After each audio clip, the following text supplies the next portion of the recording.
Okay, welcome to The Legend of Zelda. I've got as you can see, I have, I have a thing now. So that's going to show up. I hope that's okay with everyone. If not, I can get rid of it. I don't know. I'm just trying it out, I guess. But yeah, I wanted to. So this is The Legend of Zelda 1 on the NES. Hopefully, everything sounds okay.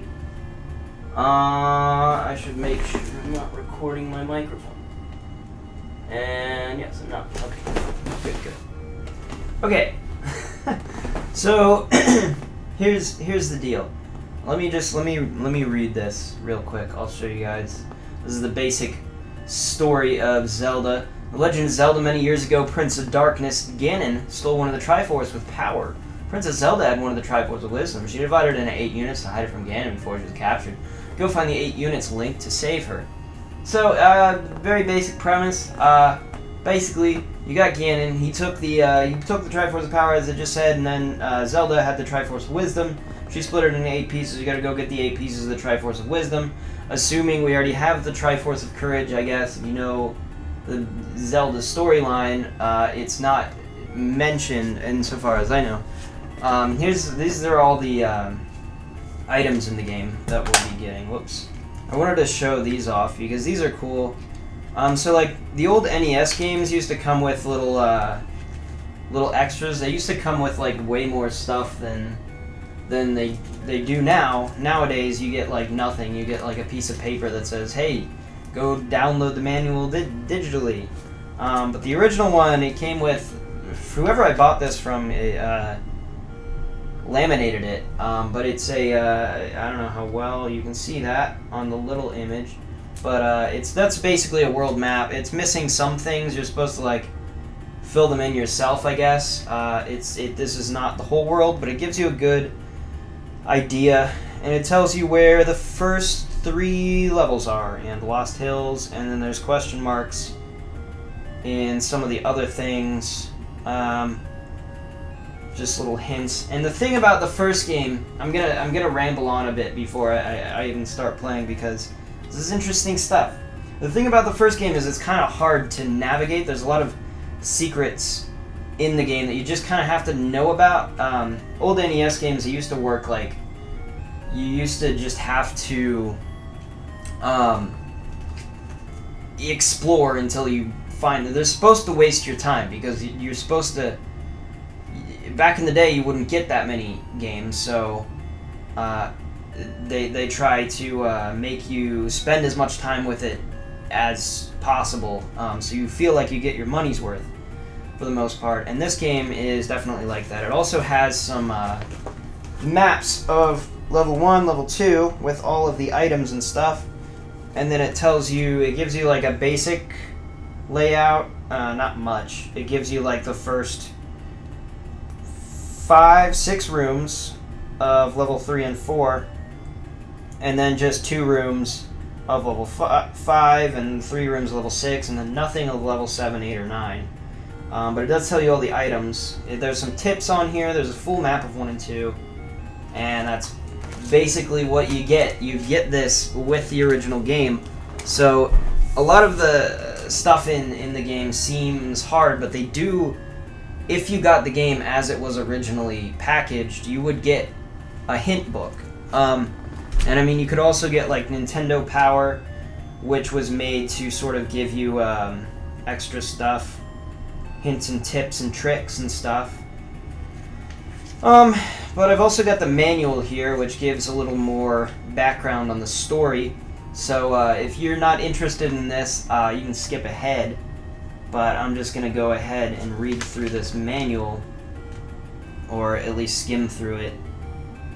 In the midst of this chaos... a long time ago, the world was in an age of chaos. In the midst of this chaos, a little kingdom in the land of Hyrule, a legend was being handed down from generation to generation, the legend of the Triforce. Golden Triangles possessing mystical powers. One day, an evil army attacked this peaceful little kingdom and stole the Triforce of Power. This army was led by Ganon, the powerful Prince of Darkness, who sought to plunge the world into fear and darkness under his rule. Fearing his Wicked Rule is kind of hard to read because there's like a background. Wicked Rule. Zelda, the Princess of the Kingdom, split up the Triforce of Wisdom in 8 fragments and hid them throughout the realm to save the last remaining Triforce from the clutches of the evil Ganon. At the same time, she commanded her most trustworthy nursemaid, Impa, to secretly escape into the land and go find a man with enough courage to destroy the evil Ganon. Upon hearing this, Ganon grew angry, imprisoned the princess, and sent out a party in search of Impa. Braving forests and mountains, Impa fled for her life from her pursuers. As she reached the very limit of her energy, she found herself surrounded by Ganon's evil henchmen. Cornered. What could she do? But wait, all was not lost. A young lad appeared. He skillfully drove off Ganon's henchmen and saved Impa from a fate worse than death.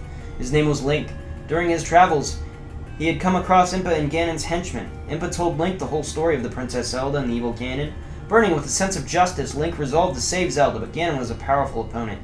He held the Triforce of Power, and so in order to fight off Ganon, Link had to bring the scattered 8 fragments of the Triforce of Wisdom together to build the Mystical Triangle. If he couldn't do this, there would be no chance Link could fight his way into Death Mountain where Ganon lived. Can Link really destroy Ganon and save Princess Zelda? Only your skill can answer that question. Good luck. Use the Triforce wisely. So there's a lot more story to the first game than people generally give it credit for, I think. Hints on how to destroy Ganon. When Impa gave Link the order to destroy Ganon, she also told him of the history of the land of Hyrule and the layout of the 9 underground secret labyrinths. These layouts should be somewhere in this booklet. Did you find them? Relying on what Impa told him, Link has to somehow make his way to Death Mountain. Link just might be able to find out where the mountain is by carefully studying where and when the monsters appear. Well, that's a hint to where the location of Death Mountain, which is somewhat hard to find. In the Forest and Mountains, there are several caves, and in these caves there live merchants who will sell Link useful items. Fairies will give you a whole new supply of life hearts. The entrances to the underground labyrinths, they're all over the place. There's some are really hard to find. Nevertheless, somewhere you'll be able to find hints on how to solve these riddles. And he'll always get an item of treasure from them. You can get boomerangs and stuff. The labyrinth level display is important. Lots of riddles are hidden in the underground labyrinths. Once Link's found the map and the compass, he can go forward. Link will come across some doors that will close behind him once he's passed through them, yet there's always a way of opening them and escaping. Even if Link's closed in on all sides, he's not allowed to give up. Even Ganon has his weak points. Some friendly character in the game is sure to tell Link about it. He's real mean. And, yeah, and then it gives, like, a sort of epilogue. So once you beat the game, he once again goes off on travels, making his way towards countries unknown. Who knows what the future holds for Link? Sort of, you know, giving you an idea of, you know, there will be, Link will return. He will return. Now, there's supposed to be hints on how to, the underworld, hint, the overworld. Yeah, okay, so there's, it shows you here, the basic, we can see that, the basic, this is really hard to do, designs of each labyrinth. So the first one's an eagle, the moon, the manji. People always talk about the manji. The manji one, it looks like a Nazi symbol. I don't know if you can see that. It looks like a Nazi symbol, but it's not. It's a manji. It's a symbol for peace. But there is one map that's shaped like a Nazi symbol. There's a map to get to Underground Labyrinth 2. There's a lot of hints in here. It shouldn't be ignored that was a thing. People will say, hey, the first Zelda game, all the NES games are really hard to navigate. Like, what's up with that? How are people supposed to get through this? I already registered a character. I'm not going to do it again. It was just a test to see where everything would be on the display. But here we are. Here we are on the first Zelda. Zelda 1. On the NES. It's dangerous to go alone. Take this. Oh, he said the thing. He said the funny Zelda thing. So, a little background. Well, I played this game before. many times. I've beaten this game several times. And I've also beaten the second quest. I don't know if I'm going to do the second quest. Maybe I will. It's not that bad. I mean, this game's not the easiest. I am playing it on an actual NES right now, so... It's good. Because that's the best way to play it, I think. It'll give me a... It takes out all that pesky controller input lag, you know. That's really fucking annoying. Because I remember, like, the first time I played this game, I played it on the Collector's Edition on the GameCube, and you had to play it with that fucking joystick, and it was really awkward and weird. But on an actual NES controller, the way it was intended, it controls absolutely perfectly, and I'm a big fan of playing games on the original hardware, and for analog input I'll usually use my CRT TV and try to get as free from controller input lag as possible. I am able to do that at this point. I have a CRT here, which is good. Because this I'll use for S-video and composite games, and then for component, I still have a problem with component because I don't have a CRT that accepts component. But I do have an HD TV that has component input, and so I'll just use that. It's not optimal, but you know, whatever. What can you do, really? I don't know. I don't really have anywhere to put another CRT TV if I wanted to buy another one, but yeah. Frickin' bat! You frickin' bat! But yeah, I was gonna... So, after finishing God of War and after doing that one Smash Brothers thing, well, before I was doing that, I was playing a different game. Eastmost Peninsula is a secret. Oh! Oh no! Where's that? I haven't found the map yet. I need to find the map. I was playing a different game. I started playing Octopath Traveler on the Switch, and it was weird. I think I was expecting a bit more out of it than I received. So this is a bird-shaped map. I'm gonna go north. And it's sort of, I feel like I didn't get far enough that it started to get into the kind of stuff I was really expecting out of it. I did play for a few hours, but I don't know. I don't know if it was a good game to do a Let's Play on, because I was like, this game's gonna be difficult to edit, first of all, because of how much I would have to cut out. And second of all, it's very slow moving. So, like... Oh, for those stairs, it's always the one on the left. I just know that. Don't think about it. I just know that, so I don't have to try. It's always the one on the left. It's just how the game works. They do switch it up, I think, in the second quest, because it's a little more. Just to throw you off, I think they do that. They also have invisible walls. It's not. I don't like it. Well, I do like it.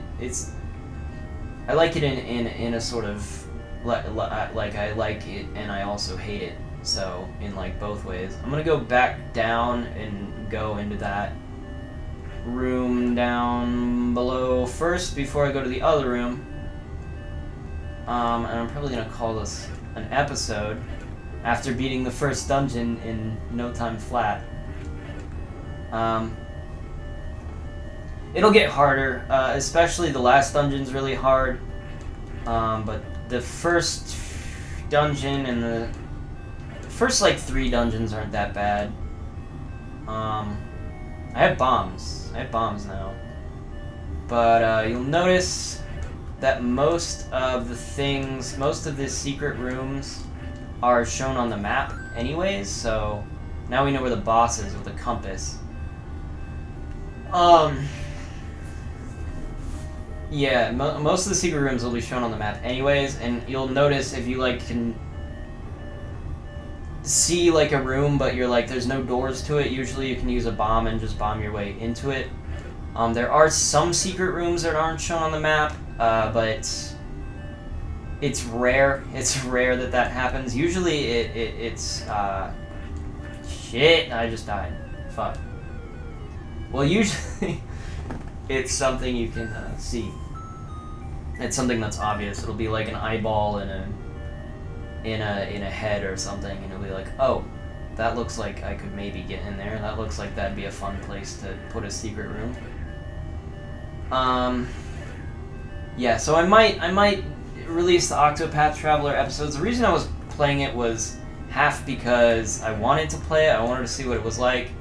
And the reason I was playing it for the channel was because I was like, I still want to do this stupid thing I'm trying to do with the theming per season, like, but it's just not working out for me because I find myself sort of like, the last time I played Half-Life again, I was trying to, like, okay, maybe I'll play Half-Life for the thing, and then I don't know, I wasn't really in the mood to be playing it, so it didn't work out for me because I was like, I'm not really in the mood to be playing this right now. I'm not in the right mood for it. So, you know, I was like, okay, I think I have to go about it trying to